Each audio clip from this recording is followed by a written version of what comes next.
Bismillahirrahmanirrahim. Assalamualaikum warahmatullahi wabarakatuh.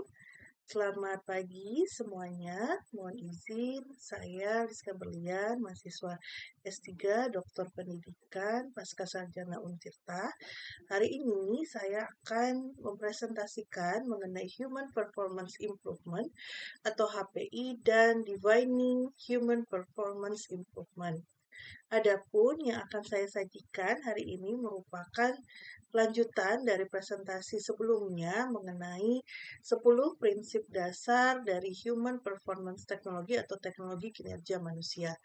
Yang akan saya sajikan hari ini tertuang di chapter 1 dari buku William J. Rothwell mengenai Human Performance Improvement. Sebelumnya, saya akan membahas terlebih dahulu apa itu Human Performance Improvement atau HPI. Human Performance Improvement atau peningkatan kinerja manusia merupakan suatu pendekatan untuk bisa meningkatkan kinerja dari suatu individu ataupun organisasi. Nah, di sini untuk performance atau performa atau kinerja bisa menjadi suatu konsep yang sulit untuk dipahami. Kenapa demikian? Karena hal ini berkaitan dengan adanya capaian, hasil, dan achievement atau prestasi yang dicapai oleh seseorang, kelompok, ataupun organisasi. Nah, seringkali term atau kerangka atau batasan kinerja sering salah atau bingung diartikan dengan adanya behavior atau perilaku. Dalam peningkatan kinerja manusia, HPI adalah perbedaan yang jelas di antara istilah-istilah ini. Nah, akan dijelaskan lebih lanjut pada slide-slide berikutnya. Nah, secara sederhana, untuk bisa membedakan antara kinerja sebagai hasil akhir dan perilaku sebagai arti dari akhirnya, seperti itu. Nah, oleh karena itu, perilaku adalah tindakan yang dapat berkontribusi pada pencapaian, tetapi perilaku sendiri bukanlah pencapaian. Dinyatakan juga dengan cara lain bahwa perilaku adalah apa yang orang ambil bersama mereka dan pencapaian adalah apa yang mereka tinggalkan. Selanjutnya, fokus utama dari HPI adalah bahwa eh, berkaitan dengan adanya kinerja, hasil, luaran, dan pencapaian atau prestasi dengan penekanan sekunder pada perilaku, upaya, dan aktivitas. Nah, bukan berarti bahwa perilaku itu adalah sesuatu yang diabaikan dalam peningkatan kinerja dari suatu individu ataupun organisasi. Kenapa? Karena behavior itu berkontribusi pada kinerja, ya, di mana perilaku ini mewakili faktor-faktor positif ataupun faktor-faktor negatif yang berdampak pada kinerja. Selanjutnya, perilaku positif dan fokus untuk bisa memungkinkan itu mengarah pada kinerja yang sukses. Nah, saya ambil contoh di sini di salah satu bagian dari buku William J. Rothwell itu menyebutkan ada dua individu ya, satu orang bernama Bruce dan satu orang bernama Stacy. Saya akan ceritakan dulu untuk yang Bruce. Bruce ini diketahui sudah bekerja 10 tahun ya di suatu perusahaan seperti itu. Nah, sehari-harinya Bruce selalu datang pagi, bahkan di parkiran pun mobilnya itu berada paling awal seperti itu. Bruce sangat serius di dalam pekerjaannya begitu. Kemudian bahkan pada saat-saat makan siang pun dia hanya apa namanya sebentar seperti itu, bahkan sampai masih harus mengerjakan pekerjaannya seperti itu. Nah, berbeda dengan Stacy. Nah, Stacy ini memang lebih kurang pengalaman ya jika dibandingkan dengan Bruce. Kenapa? Karena dia baru bekerja lebih kurang 1 tahun di perusahaan yang sama dengan Bruce. Nah, berbeda dengan Bruce, Stacy tidak selalu datang paling awal begitu ya, tapi dia juga tidak pernah terlambat datang bekerja. Nah, Stacy bahkan makan siangnya menggunakan waktu yang full seperti itu untuk bisa menghabiskan ya waktu atau istirahat siangnya bersama teman-teman dan dia juga tergolong orang yang mudah atau suka bersosialisasi dengan orang lain di dalam pekerjaannya. Nah, dari dua cerita ini gitu ya kita bisa melihat bahwa ada perbedaan perilaku yang ditunjukkan ya oleh dua orang yang bekerja dalam perusahaan yang sama, yaitu Bruce dan Stacy. Nah, apakah perilaku ini bisa berpengaruh positif kepada kinerja atau performa mereka? Ya, tentu saja sangat berpengaruh gitu ya, karena perilaku itu berkontribusi pada kinerja, di mana perilaku ini akan mewakili faktor-faktor positif atau negatif yang nantinya akan berdampak pada kinerja seperti itu. Berikutnya, agar bisa memahami ya perbedaan antara kinerja dan perilaku, kita bisa memeriksa dari grammatically-nya. Kalau di dalam buku Rothwell ya, seperti itu disampaikan bahwa kinerja itu diartikan sebagai noun atau kata benda atau performa di sini gitu ya. Nah, sedangkan perilaku atau behavior adalah tindakan yang umumnya mengandung kata kerja atau verb gitu ya, ditambah dengan subjek. Nah, sehingga bisa jelas terlihat di sini perbedaannya gitu ya. Kalau performa itu diartikan sebagai noun gitu ya atau kata benda, sedangkan perilaku itu adalah verbnya atau tindakan ya yang dalam grammaticalnya biasanya diikuti dengan adanya subjek seperti itu. Nah, di sini kita bisa lihat ya bahwa adanya faktor-faktor yang bisa mempengaruhi performa. Ini menurut Ramler gitu ya di dalam bukunya, bahwa yang pertama itu adanya barrier. Nah, barrier ini bagaimana bisa mempengaruhi ya kinerja dari seorang performer, kemudian itu nanti akan berpengaruh juga pada luarannya ya atau capaiannya atau kita sebut sebagai capaian dari suatu kinerja performance ekspektasi gitu. Jadi bagaimana ekspektasi dari kinerja itu bisa dibangun, apakah dikomunikasikan atau tidak. Kemudian faktor berikutnya ya, yang ketiga yang mempengaruhi performa itu ada konsekuensi. Apakah ada ya konsekuensi negatif terhadap non kinerjanya, apakah ada konsekuensi positif pada performance yang baik gitu ya, dan apakah konsekuensi itu berlangsung panjang waktu seperti itu. Nah, kemudian yang keempat, faktor yang mempengaruhi adalah feedback. Apakah seorang performer gitu ya menerima feedback ya terkait dengan kinerjanya. Nah, ini juga sangat berkaitan ya dengan kinerja dari seorang performer yang ditunjukkan pada gambar 1.1 ini. Nah, kemudian knowledge atau skill tentu saja hal ini sangat mempengaruhi ya dari suatu kinerja seseorang gitu ya karena ini melekat pada dirinya seperti itu pengetahuan atau skillnya dan kemudian kemampuan individu ya jadi apakah seorang performer itu bisa atau mampu capable secara fisik mental dan emosional terhadap kinerja yang dikerjakan olehnya seperti itu. Nah, yang berikutnya adalah contoh ya dari suatu behavior itu apa saja gitu ya. Jadi di sini bisa dilihat berbagai macam ya. Misalnya kalau behavior itu diingat tadi ya bahwa menunjukkan suatu tindakan gitu. Sedangkan performa atau outcome atau result itu ada suatu noun. Jadi misalnya kalau di sini apa namanya dicontohkan ya di sini bisa dilihat kata kerjanya misalnya menentukan determine proper goal setting ya membaca blueprint misalnya kemudian menghadiri kelas. Nah kalau untuk apa namanya performa sendiri atau non misalnya hole in one. Nah ini misalnya dicontohkan pada apa sih? Nah, ini bisa juga di dalam buku William J. Rothwell itu ditunjukkan bahwa misalnya pada suatu apa namanya pertandingan golf gitu ya, yang mana behavior, yang mana performa.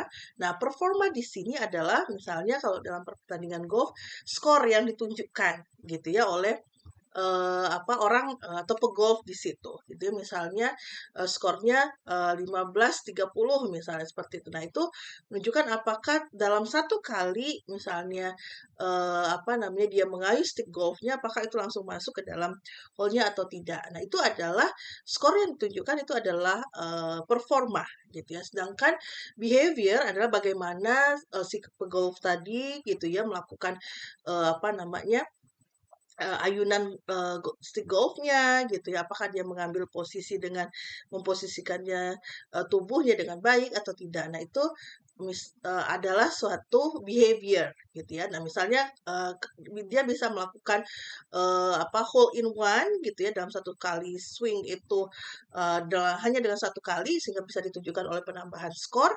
Nah, maka misalnya dia melakukan atau banyak melakukan latihan atau take a practice swing itu merupakan suatu behavior seperti itu. Ya, ini ditunjukkan oleh gambar 1.0.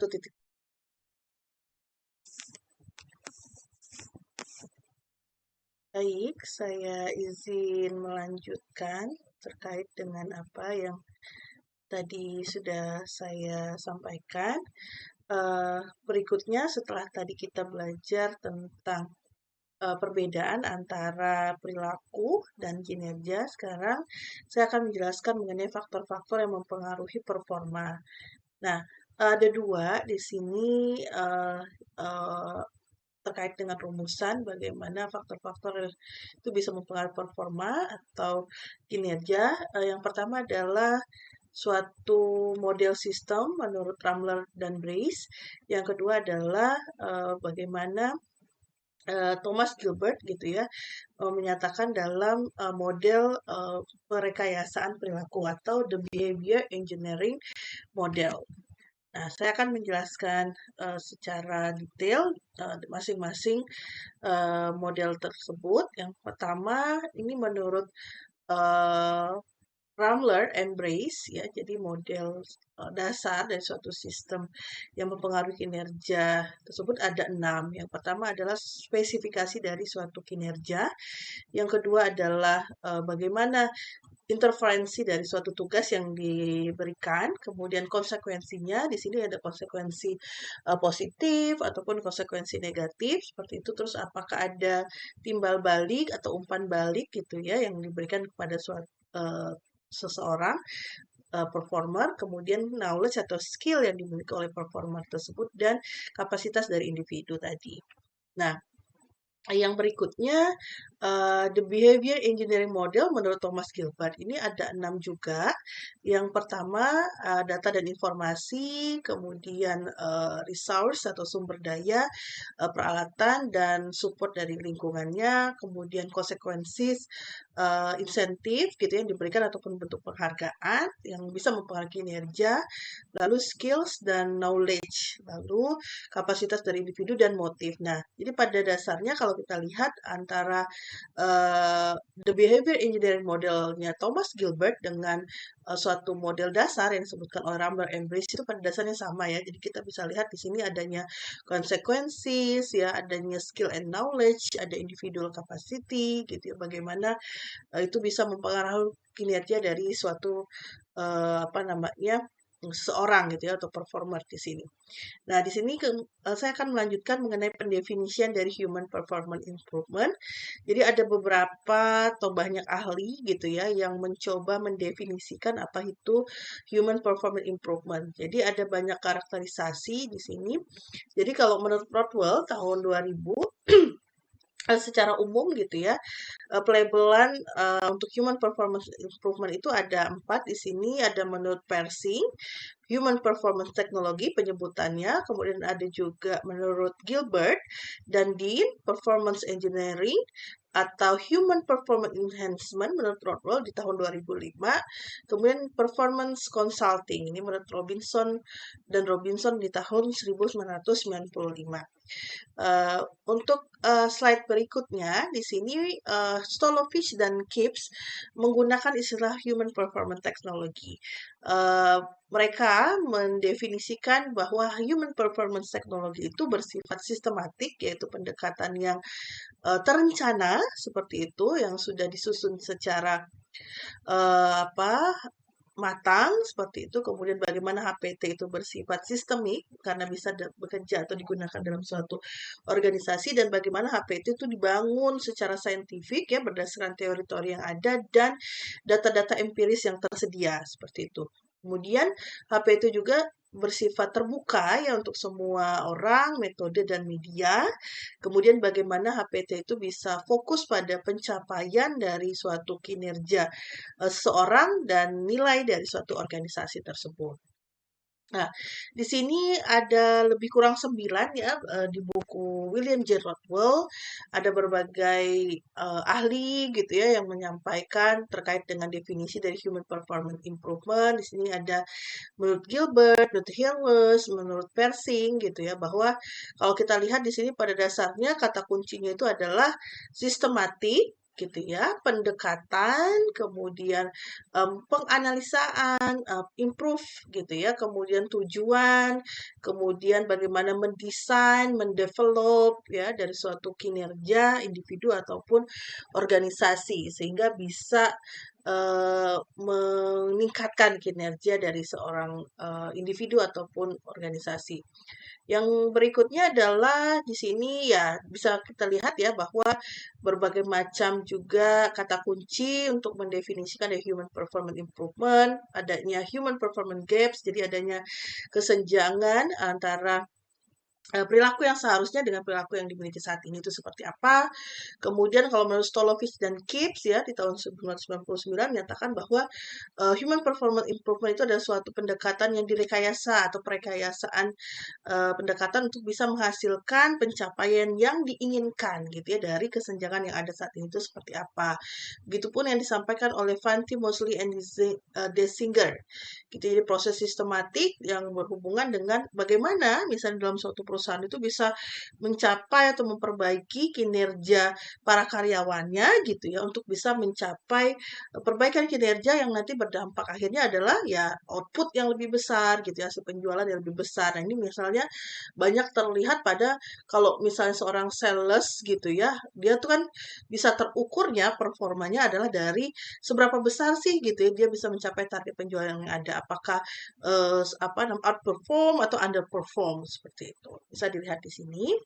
Kemudian menurut Jacob 1987 memberikan garis bawah ya bahwa penting sekali dari human performance technology. Jadi Jacob menggunakan istilah human performance technology yaitu bagaimana bisa membedakan antara kinerja manusia dan perilaku, kemudian bagaimana HPT itu bisa menentukan kinerja terbaik sebagai fungsi dari suatu pencapaian dan bagaimana biaya yang digunakan untuk bisa mencapai itu semua, kemudian bagaimana HPT bisa mengaplikasikan pendekatan sistem terkait dengan 5 komponen dari teknologi kinerja manusia, yaitu pekerjaan itu sendiri atau task, kemudian person-nya atau individu, kemudian respon, kemudian konsekuensi dan umpan balik. Nah, terus bagaimana HPT sendiri gitu ya memfokuskan pada perekayasaan kinerja manusia yang kompeten, kemudian menitik beratkan pada analisis performance ya,